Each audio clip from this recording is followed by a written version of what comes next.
Painting won't pay the bills, Christina said with a smirk, standing in the doorway of my small art studio. Her long, perfectly shaped nails tapped against the doorframe, each tap filled with irritation. When are you going to grow up and get a real job? My Paul deserves better than this. I didn't answer. I just kept brushing gentle shadows across the mountain scene I was working on. After 6 years of being married to Paul, I had learned how to ignore her. I had trained myself to let her words slide off like a water-hitting stone. My name is Ruth Kearney. I'm 31 years old, and I've spent the last 8 years building a life that someone like Christina Perry would never understand. To her, I was a failure. A silly woman who wasted her time painting instead of sitting behind a desk in a suit, like her perfect son Paul. She always looked at me like I didn't belong in their world. Without asking, she stepped into the room. Her expensive heels made sharp clicking sounds on the wooden floor. "You know, Ruth," she said with fake sweetness, "there's a great job opening at Paul's company. A nice office job. Something respectable. You should apply. It would be good for you." I gently placed my brush down on the table and took a slow breath. "Thanks for the suggestion, Christina, but I'm happy doing what I love. I'm happy with my art." She rolled her eyes and picked up one of my small canvas paintings like it was something worthless, like a piece of trash someone had tossed aside. "Happy doesn't pay the bills. My son deserves a better life. This," she waved her hand at the entire studio, "this is just a silly hobby. A grown woman should help out, not hide in here like some child." If only she knew the truth. For years, I had been selling my paintings online under a different name. I had built a strong following. My work had been shown in small galleries and sold to collectors. I was quietly becoming successful, but Paul begged me to keep it a secret. "My mom's old-fashioned," he would say. "She won't understand." Christina's sharp eyes scanned the room, like she was looking at a mess that needed to be cleaned up. To me, it was my peaceful space, my safe place. The light from the late afternoon sun poured through the windows. The air smelled like paint and fresh canvas. But to her, it was a waste of space. "At least paint something nice," she added with a shrug. "People like flowers. Paint something pretty that people actually want to buy." I didn't respond. I just stared at her, wondering how someone could be so blind to what really mattered. I almost laughed out loud. The moody landscape painting Christina just dismissed? It had a long waiting list of buyers. My work, signed under the name Roshani Chakshi, was already hanging in galleries all over the country. But she had no idea. "Passion is sweet," she said, her voice fake and sugary, "but passion doesn't pay the bills. Paul works so hard. And what do? You lock yourself in this room with your brushes like a little girl lost in daydreams." Before I could say anything, my phone buzzed. I looked down. A message from my gallery appeared on the screen. "Major collector interested in your mountain series. 7-figure offer. Call ASAP." I slid my phone back into my pocket and stopped myself from smiling. Christina didn't even notice. She was too busy smoothing out her blouse, getting ready to make her big announcement. "Paul and I have been talking about your situation," she said proudly, like she was about to hand down a royal order. "And we both agree, this has to end. It's time for you to live in the real world, Ruth." I stood still. "My situation?" "He agrees with me completely," she added, sounding way too proud of herself. "This little painting hobby of yours is holding both of you back. Paul could have been made partner by now, but he keeps having to explain why his wife spends all day playing with colors instead of working a proper job." A cold anger settled in my chest. Paul and I were definitely going to have a serious talk later. "My art is my job, Christina," I said calmly. She laughed. "Oh, please. When was the last time you actually sold anything? And don't count those little paintings you give your friends for pocket change." I looked at her and stayed quiet. I thought about the private collector in Rome who had just ordered a full series. I thought about the auction houses in Boston and the growing list of buyers waiting for my new pieces. But Paul always said it was better to stay quiet. "It's just easier," he told me, "than dealing with Mom." "I do okay," I replied, keeping it simple. Her smile faded and turned cold. "Not for much longer," she said flatly.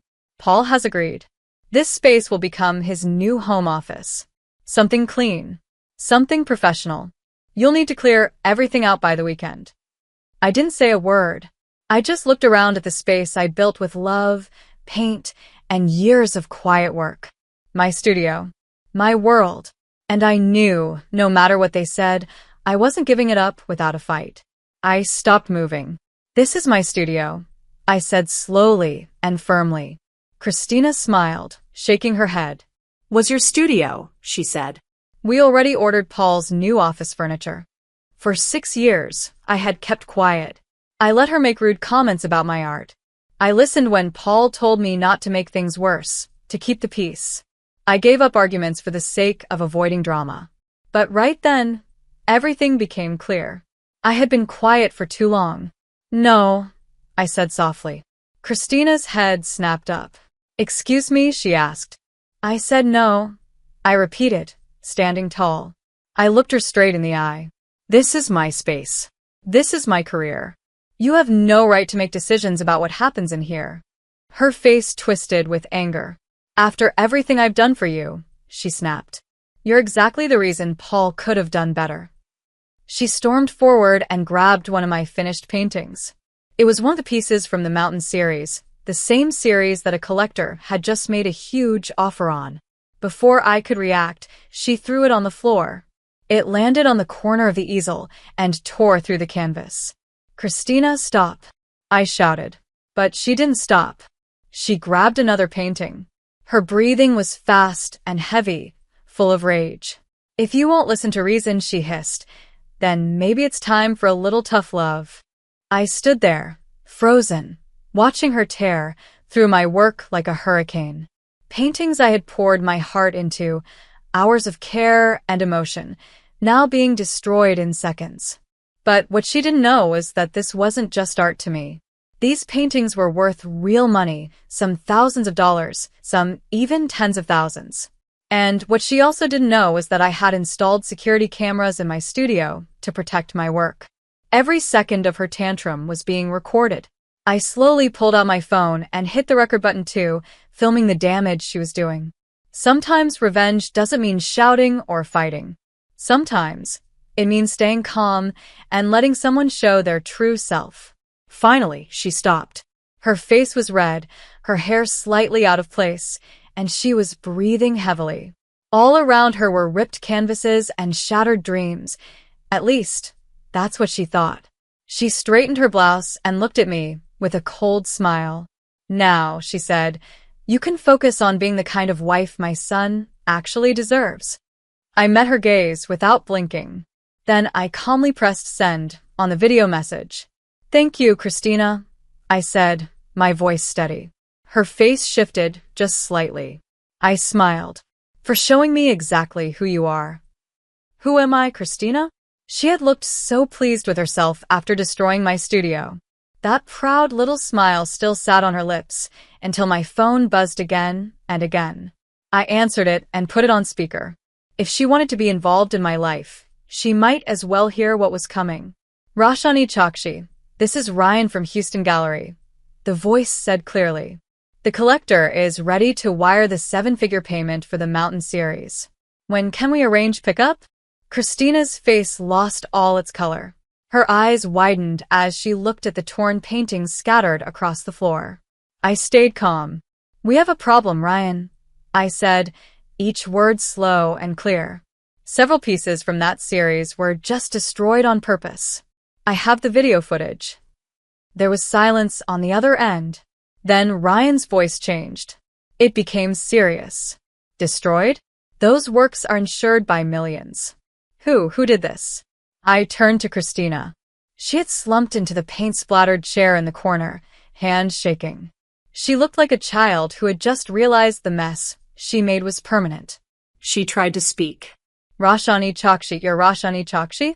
I nodded, still talking to Ryan. Send the insurance adjusters. I'll forward the video right now.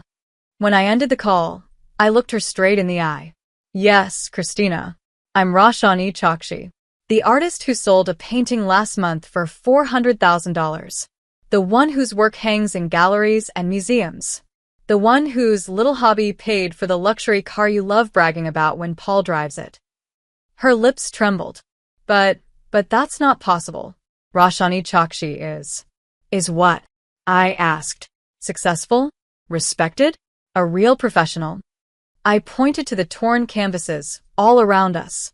You just destroyed about $3 million worth of art. Art that was already sold. Art that was insured. She could barely speak. Paul never told me. I let out a breath. Because he knew you'd never take it seriously. He thought it would be easier to let you believe I was just playing with paint instead of standing up to you. And I went along with it. We both did. I gave a dry laugh. Look where that got us. My phone buzzed again. Messages from the insurance company started rolling in. I forwarded them the video while Christina watched, her eyes wide with fear. Ruth. I didn't know, she whispered. No, you didn't, I replied. Because you never cared to ask. You were too busy trying to tell me what kind of woman I should be. She reached out, desperate now. We can fix this. Paul, and I will fix it. I raised an eyebrow. With what money, Christina? Those paintings were worth more than your house. She looked down and nervously smoothed her expensive blouse. Please don't tell Paul. It would break his heart. I just looked at her, silent. Her shame said more than anything I could. I let out a deep breath and looked straight at her. Break his heart, I said quietly. Like how you two planned to take away my studio. Like how you've spent years making fun of my career while living off the money it brings in. Before she could reply, the studio's security system made a soft chime. The insurance adjusters arrived, along with Ryan from the gallery. Their eyes moved slowly across the ruined paintings. Their expressions turned serious. This is not an accident, one of the adjusters said. This is clearly done on purpose. The insurance company will demand full payment for the damage. Christina's face fell apart. She looked pale, her hands shaking. Ruth, please, she whispered. I'm Paul's mother. You can't do this to me. I met her eyes calmly. I'm not doing anything to you, Christina. You did this to yourself. Ryan ran his hand through his hair, still staring at the ripped canvases. The collector will be crushed, he muttered. These pieces were meant to be the highlight of the new museum wing. Christina looked confused. Museum wing? Yes, Christina, I said. That Moody Mountain series you called childish? It was created for the National Light exhibition at the Modern Art Museum. They've been talking about it for months. Finally, she seemed to understand the seriousness of what she had done. Her perfect appearance began to fall apart as tears filled her eyes. Her voice cracked into a sob. What can I do? She begged. There has to be something. I breathed in slowly and answered with calm. Start by leaving my studio. The insurance company will handle the rest. And Christina, she looked up. Don't ever tell me what a real woman is supposed to do again. She ran out, crying. Ryan stayed behind for a moment. Ruth, I'm really sorry. The collector will want answers. I looked at the ruined room. Paintings I had spent years working on were destroyed in minutes. Still, my mind was already moving. Tell them I'll make something new, I said. Something even better. Sometimes destruction brings fresh ideas. After everyone left, I stayed in the quiet, surrounded by what was left of my work. My phone buzzed. It was a message from Paul. Mom called. She was crying. What happened? I took a breath and typed slowly. Come home. We need to talk about why you told your mother she could take over my studio. And why you've spent years hiding my success. He replied right away. I was trying to protect you from her. I stared at the screen, then answered. No. You weren't protecting me. You were protecting her from the truth. And now we're both paying the price. I looked around the room again. Broken, yes. But maybe now, finally, free. For the first time in years, I felt free. No more hiding who I was. No more shrinking my success just to make someone else feel better. I didn't need to stay quiet anymore. As I began cleaning up the mess in my studio, something caught my eye and made me smile. The large canvas I had been working on, the one Christina had mocked earlier, was still there. Untouched. Safe. It felt like a small miracle. Like the universe had stepped in with a little bit of irony. Just then, my phone lit up with one more message. This time, it was from the museum curator. Heard what happened. Don't worry about the original series. We'd love a new commission, something about transformation and resilience. Your price. Your timeline. I stared at the screen, reading the words twice to make sure they were real. Then I looked around my messy, broken studio. That familiar spark of inspiration stirred in me again. Christina had thought she was destroying my art. What she didn't know was that she had given me something more powerful, something new to say. As the sun started to set and golden light streamed through the broken blinds, I heard Paul's car pull into the driveway. Another hard conversation was coming. I knew that, but I also knew I was ready for it. No more hiding. No more giving up parts of myself to make others comfortable. No more letting anyone else decide how much I mattered. That evening, I stood among the torn canvases, dried paint, and shattered glass. Paul walked into the studio and stopped in his tracks. His eyes widened as he saw the damage. I watched his expression shift, from surprise to anger and then to shame. He walked over and picked up a torn piece of canvas, his hands tight around the edge. I never thought she'd actually do this, he said quietly. When she mentioned turning the studio into an office, I don't know what I thought. You thought it was easier to let her do what she wanted than to stand up to her, I said calmly. Just like it was easier to pretend my career didn't matter, so she wouldn't have to see me for who I really am. Paul sighed deeply. I'll fix this. I'll make sure she pays for everything, the damage, the commissions. She can't afford it, I interrupted. And even if she could, that's not the point. He looked at me, confused. Then what is? This isn't about money, Paul. It's about how you've spent years protecting her feelings while ignoring my worth. Look around, I said, motioning to the ruined artwork. How long were you going to let her believe I was just playing with paint? How long were you going to let her treat me like I was nothing? The silence between us stretched long and heavy. I thought I was keeping the peace, he finally said. I nodded. But at what cost? I never meant for this to happen, Paul said. I know, I replied. But it did happen. And now we have to decide what happens next. The weeks that followed were full of change. The insurance company processed the claim quickly, thanks to the clear security footage. Christina didn't just face a huge financial loss. She also faced public embarrassment. The story spread fast in the art world. Everyone was talking about the woman who destroyed valuable paintings in a fit of rage. At the same time, the truth about my identity came out. People now knew I was Roshani Chakshi. Suddenly, I was being asked for interviews, magazine features, and new projects. My name and work were everywhere. The museum that had originally commissioned the Mountain series didn't cancel the project. Instead, they asked for something new, this time about destruction and resilience. They even planned to include a video of Christina's outburst as part of the exhibit, turning what she tried to destroy into a powerful message about strength and rebuilding. Paul moved out for a while. He said he needed time to think about everything. I didn't argue. I had work to do. The paintings I made after that were different. They were raw, emotional, and honest. They told a story, my story. A story about breaking free, rebuilding, and finding my voice again. 4 months later, I was putting the last touches on my freshly renovated studio when Christina showed up uninvited. She stood in the doorway, looking smaller and more tired than I had ever seen her. The insurance company is taking money from my paychecks, she said right away. It'll take me years to pay back the damage. I didn't look at her. I kept painting. That sounds fair, I said simply. I've been going to therapy, she continued. I've been trying to figure out why I act the way I do, why I felt the need to control everything, why I did what I did to you.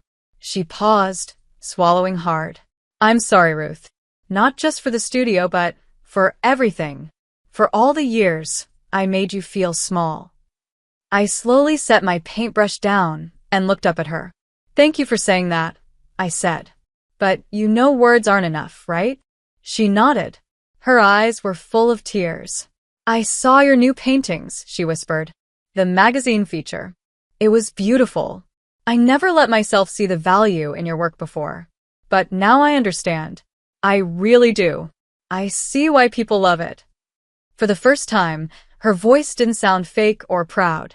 It sounded real. I didn't reply right away. I just stood there in my new studio, knowing that everything had changed, and this time, it was finally for the better. I looked at the painting in front of me. It showed a phoenix rising from torn pieces of canvas, put back together with care. Bright colors blended with the dark edges, and it looked like the bird was flying out of brokenness into light. Sometimes we have to lose everything to realize what we had all along. Christina didn't say another word.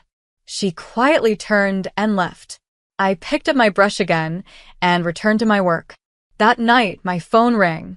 It was Paul. "Can I come to your gallery opening?" he asked gently. Not as someone trying to protect you, just as someone who believes in you. I paused for a moment, then said, yes. The next evening, the exhibition opened. It was unlike anything I had ever experienced. The gallery was full of people, artists, collectors, reporters. The air buzzed with excitement. People whispered as they stared at the paintings. Some even stood quietly, just soaking in the emotions captured on the canvas. The new series was called Destruction and Rebirth. It told a story through color and shape, pain and beauty. People felt it deeply. Many told me they were moved by how raw and real it felt. For the first time, I wasn't just sharing art. I was sharing myself. Paul came as he promised. He stood in the crowd, proud but quiet, never trying to take the spotlight. He didn't try to explain or defend anyone. He simply supported me. And for that, I was thankful. As I stood in the center of the gallery, hearing the soft hum of voices and seeing the reactions to my work, I realized something important. Christina had spent years trying to shape me into her version of a perfect woman. She tried to take away my space, my art, and even my voice. But in doing that, she gave me something I never expected, my greatest inspiration. Later that night, I stood alone in my studio again. The air was calm. The last rays of sunlight shined through the window, landing gently on the phoenix painting. I didn't feel anger anymore. I didn't feel bitterness or regret. Instead, I felt something I hadn't expected: gratitude. Gratitude for the strength I had built, for the voice I had found, for the art that had always been there, waiting to speak louder than words. And strangely, even for Christina, the woman who had tried so hard to erase me had, without meaning to, helped me paint the clearest picture of who I really was. A survivor. An artist. A woman who finally knew her worth.